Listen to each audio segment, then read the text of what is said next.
మరి వాటి సంగతి ఆన్సర్ చెప్పాలి కదా. Right sir. అసలు రిజర్వేషన్ల విషయంలో ఎందుకు ఇంత వివాదం జరుగుతోంది సార్? అంటే ఒకవైపు భారతీయ జనతా పార్టీ నాయకులు చెప్తూ ఉన్నారు, మోదీ చెప్తూ ఉన్నారు వికసిత్ భారత్ అని చెప్పి. మరోవైపు భారతీయ జనతా పార్టీ నాయకులు కొంతమంది అంటే వాళ్ళ ఆలోచన సార్, ముస్లిం రిజర్వేషన్లు తీసేస్తామని అఫీషియల్గానే వాళ్ళు ప్రకటించారు. అంటే రిజర్వేషన్ల వల్ల దేశం వెనకబడిపోతుంది కాబట్టి వికసిత భారత్ కావాలంటే ఖచ్చితంగా రిజర్వేషన్ల మీద పునరాలోచించాలనే అభిప్రాయాన్ని కొంతమంది భారతీయ జనతా పార్టీ నాయకులు ఓపెన్గానే చెప్తున్న పరిస్థితుల్లో చాలామంది నాయకులు. ఎవరు ఒక్కరి పేరు చెప్పండి. భారతీయ జనతా పార్టీ నాయకులు ఒక్కరి పేరు చెప్పండి. వికసిత భారత్ కావాలంటే రిజర్వేషన్ ఉండకూడదని అన్న ఒక్క భారతీయ జనతా పార్టీ నాయకుల పేరు చెప్పండి. అంటే ముస్లిం అంటే అలాగే సార్, ముస్లిం అంటే రిజర్వేషన్ల వల్ల దేశం వెనకబడిపోతుంది అనలేదు బీజేపీ వాళ్ళు. అనలేదే సార్? మనం లేనిది మనం అంటే ఓకే సార్, ఓకే సార్. అంటే బీజేపీ నాయకులు ఎక్కడ మీరు చాలా మంది అన్నారు కదా, ఎవరు ఒక్కరి పేరు చెప్పారు.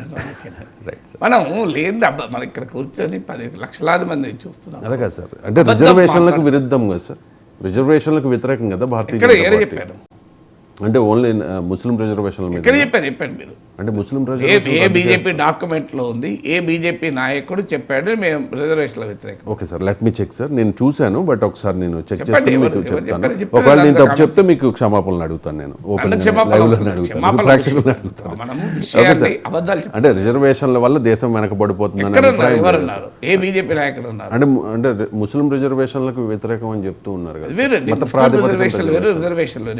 తేడా ఉంది కదా. అదే సార్, అంటే లెట్ మీ సార్, అంటే పదే పదే కాంగ్రెస్ నాయకులు కానీ బీఆర్ఎస్ నాయకులు కానీ అంటే మోదీకి వ్యతిరేకంగా ఉన్న పార్టీల నాయకులు కానీ చెప్తోంది ఏంటంటే మోదీ మరొకసారి అధికారంలోకి వస్తే రాజ్యాంగాన్ని మార్చేస్తారు, రిజర్వేషన్లు కూడా ఎత్తేస్తారు అని చెప్పేసి ఫండమెంటల్ పాయింట్ బీజేపీ చెప్తున్నది. మీలాంటి వాళ్ళు కూడా తప్పుడుగా అర్థం చేసుకుంటున్నారు. ఏంటంటే ముస్లిం రిజర్వేషన్లకు వ్యతిరేకమని బీజేపీ చెప్తుంది. ముస్లిం రిజర్వేషన్ లేవు అసలు భారతదేశంలో. దేనికి వ్యతిరేకమైంది ఉంటే కదా రిజర్వేషన్. ముస్లిం అయినందుకు ఎక్కడా రిజర్వేషన్ ఉండవు. ఇది భారత రాజ్యాంగం అంగీకరించదు. ఇది మతపరమైన రిజర్వేషన్లో సెక్యులర్ కాన్స్టిట్యూషన్లో సాధ్యమే కావు. మరి విషయం ఏంది? ముస్లిం అయినా భారతదేశంలో ముస్లింలు వెనుకబడిన వర్గాలు కూడా కాదు. రాజకీయంగా దేవర్ రూలింగ్ క్లాసెస్. దేశమంతటా ఇప్పుడు తెలంగాణ నుంచి హైదరాబాద్ నుంచి మొదలుకొని ఢిల్లీ వరకు there are Muslim sultans, kings. So ముస్లింలు ఎప్పుడు అణచివేత గురి కాలేదు భారతదేశంలో. మనకు అర్థం కావాల్సింది, ముస్లింల అణచివేతకు భారతదేశంలో గురి కాలేదు. దళితులకు రిజర్వేషన్ రావడానికి కారణం వారు సామాజిక వెలి అనుభవించారు, సామాజిక అణచివేతను అనుభవించారు. కానీ మీకు ముస్లింలు సామాజిక వెలిని అనుభవించారు ఎక్కడ? దేవర్ డామినెంట్ క్లాసెస్. నవాబులు, నిజాములు, సుల్తాన్లు వీళ్ళంతా డామినెంట్ కింగ్స్ కదా. సో అందువల్ల ముస్లిం మత ప్రాతిపదికగా రిజర్వేషన్లు సాధ్యం కాదు. అలాగే ముస్లింలు భారతదేశంలో అణచివేతకు గురైన వర్గం కాదు. కానీ ముస్లింలు కూడా బాగా వెనుకబడిన వర్గాలు, అందులో అనుమానం లేదు. అది సచార్ కమిటీ నుంచి మొదలుకొని రంగనాథ్ మిశ్రా కమిటీల వరకు అనేక కమిటీలు పదే పదే చెప్పింది ఏంటంటే ముస్లింలు భారతదేశంలో బాగా సామాజికంగా, ఆర్థికంగా, విద్యాపరంగా వెనుకబడిన వర్గాలు, అందులో అనుమానం లేదు. సో అప్పుడు క్వశ్చన్ వస్తుంది, మన రాజ్యాంగము వెనుకబడిన వర్గాలకు రిజర్వేషన్లు ఇస్తుంది. బ్యాక్వర్డ్ క్లాసెస్ అంటారు. క్లాస్ అండ్ బ్యాక్వర్డ్ క్లాస్ అనే రాజ్యాంగ పరిభాషలో బ్యాక్వర్డ్ క్లాస్ అంటే ఎస్సీ ఎస్టీ కూడా వస్తారు, చాలామంది తెలియదు.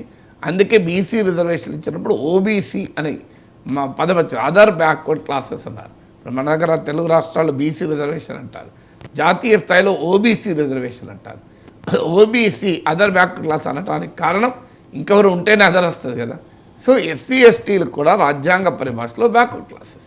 సో ఆ ముస్లిం కూడా బ్యాక్వర్డ్ క్లాసే. ముస్లింలో కూడా అనేక మంది వెనుకబడిన వర్గాలు ఇప్పటికీ ఉన్నాయి. సో మతం ప్రాతిపదిక మీద రిజర్వేషన్లు ఇవ్వరాదు, అది రాజ్యాంగం అంగీకరించదు. అది సెక్యులర్ కాన్స్టిట్యూషన్ యొక్క బేసిక్ ప్రిన్సిపల్కు వ్యతిరేకం.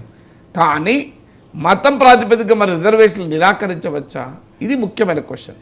అంటే మతం ప్రాతిపదిక మీద రిజర్వేషన్లు ఇవ్వరాదు, మతం ప్రాతిపదిక మీద రిజర్వేషన్లు నిరాకరించరాదు.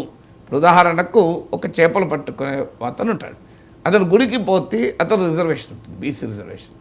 అతను మసీదుకు పోతే రిజర్వేషన్ ఉండదా? అంటే గుడికి పోవడమా మసీదుకు పోవడమా అనే ప్రాతిపదిక పైన రిజర్వేషన్ ఉంటుందా? ఇప్పుడు ఉదాహరణకు రజక వృత్తి చేస్తుంటారు, ఆ రజక వృత్తి బట్టలు ఉతికే వృత్తి చేస్తుంటారు. ఆ వృత్తి చేసే వ్యక్తి గుడికి పోతే అతను రిజర్వేషన్ ఉంటుంది.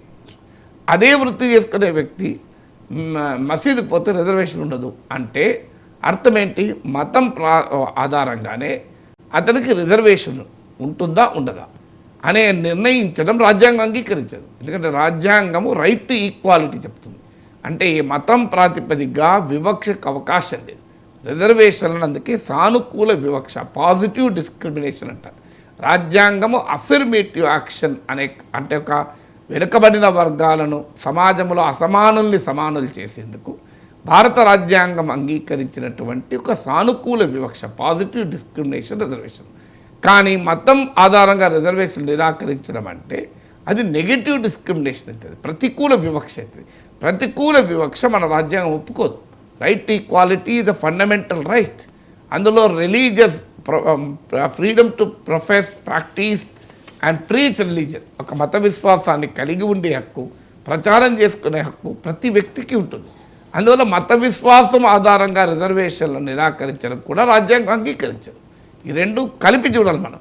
మతం ప్రాతిపదికగా రిజర్వేషన్లను అంగీకరించరు, మతం ప్రాతిపదికగా రిజర్వేషన్లను నిరాకరించడం కూడా సాధ్యం కాదు.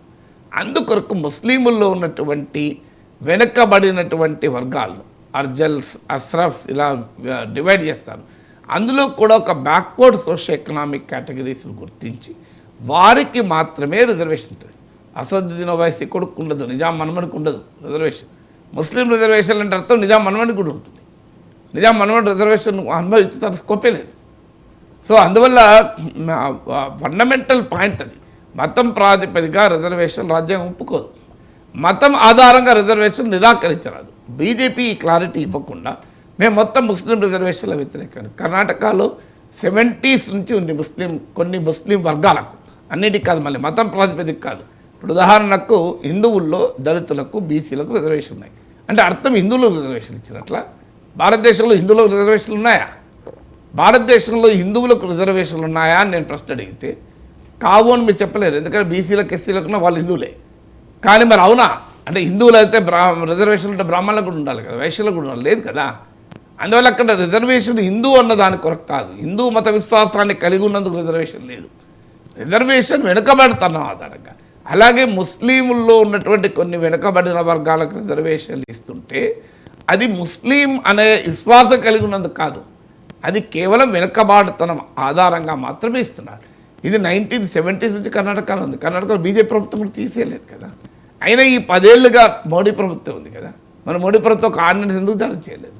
ఆర్టికల్ 370 తొలగించిన వాళ్ళు ముస్లిం రిజర్వేషన్ల మీద చట్టం చేయొచ్చు కదా. అసలు ముస్లిం రిజర్వేషన్ లేవు కనుక చట్టం చేయలే, ఉంటే చట్టం చేసేవాళ్ళే. ఇప్పుడు లేని చట్టం ఎట్లా ఇస్తారు? భారతదేశంలో ముస్లిం రిజర్వేషన్లు అనేవి లేవు. ముస్లిం రిజర్వేషన్లు లేనప్పుడు దాన్ని రద్దు చేయడం ఎక్కడది, దానిపైన చట్టం చేయడం ఎక్కడది? నాకు అర్థమే కాదు. మతం ఆధారంగా రిజర్వేషన్లను రాజ్యాంగం అంగీకరించే ప్రసక్తి లేదు. సో ఆ సుప్రీంకోర్టులో కేసు కూడా ఉంది, క్లారిటీ వస్తుంది మనకు. అందువల్ల వెనుకబాటుతనం ఆధారంగానే, అది హిందూ కానీ, ముస్లిం కానీ, ఇంకెవరు కానీ, సో వెనుకబాటుతనం ఆధారంగా మాత్రమే రిజర్వేషన్ ఉంటుంది. సో అలా వెనుకబాటుతనాన్ని కరెక్ట్గా గుర్తిస్తున్నారా లేదా, నిజంగానే ముస్లింల్లో వెనుకబడిన వర్గాలు ఉన్నాయా, దీనిపై డిబేట్ నడపచ్చు. అందువల్ల కలగాబలుగం చేసి భారతీయ జనతా పార్టీ కావాలని యాంటీ ముస్లిం రెటోరిక్ను పెంచి హిందూ ఓట్ను కన్సాలిడేట్ చేసుకోవాలనే ఎత్తుగడలో భాగంగా చెప్తున్నారు. సో దీన్ని కౌంటర్ చేయడానికి ప్రతిపక్షాలు, ఇండియా కూటమి, కాంగ్రెస్ ఏం చేస్తున్నాయి? అసలు ఎస్సీ ఎస్టీ రిజర్వేషన్లనే ఉంటాయా అనేటువంటి అనుమానాలను రగిలిస్తున్నాయి. సో భారతీయ జనతా పార్టీ మళ్ళీ 400 సీట్లు వస్తే వారు రిజర్వేషన్లను తొలగిస్తారేమో అనేటువంటి భయాన్ని, అనుమానాన్ని ప్రజల్లో సక్సెస్ఫుల్గా క్రియేట్ చేయగలిగారు. అందుకే బీజేపీకి ఇంత గుబులు కావడం. మరి బీజేపీ ఇంత భయపడడానికి కారణం ఏంటంటే ఎప్పుడైనా క్యాస్ట్ ముందుకు వచ్చినప్పుడల్లా రిలీజన్ పక్క పోతుంది పాలిటిక్స్లో. భారతీయ జనతా పార్టీ లక్ష్యం ఏంది? మతం ఆధారంగా, హిందుత్వ ఆధారంగా ప్రజల్ని తన వెనకాల ర్యాలీ చేయాలని. రిజర్వేషన్లు అనేది కులం ఆధారంగా ప్రజలు ర్యాలీ చేస్తుంది. సో కులం ఆధారంగా ప్రజల ఇష్యూ ముందుకు వచ్చినప్పుడల్లా బీజేపీ బలహీనపడుతుంది. దేశంలో ఎక్కడైనా మండల్ ముందుకు వస్తే మందిర్ పాలిటిక్స్, కమండల్ పాలిటిక్స్ వెనుకబడతాయి. సో ఇప్పుడు మండల్ పాలిటిక్స్, ఈ రిజర్వేషన్ల పైన opposition campaign, socio economic caste census పైన అపోజిషన్ క్యాంపెయిన్ వల్ల మండల్ పాలిటిక్స్ ముందుకు వచ్చాయి. మండల్ పాలిటిక్స్ ముందుకు వచ్చేతోనే కమండల్ పాలిటిక్స్కు గుబులు మొదలైంది. అందువల్ల ఈ వివాదం అంతా చెలరేగుతుంది. రైట్ సార్, నేను ఈ లోపల ఒకసారి సెర్చ్ చేశాను sir. BJP MP CP Thakur and Himachal Pradesh X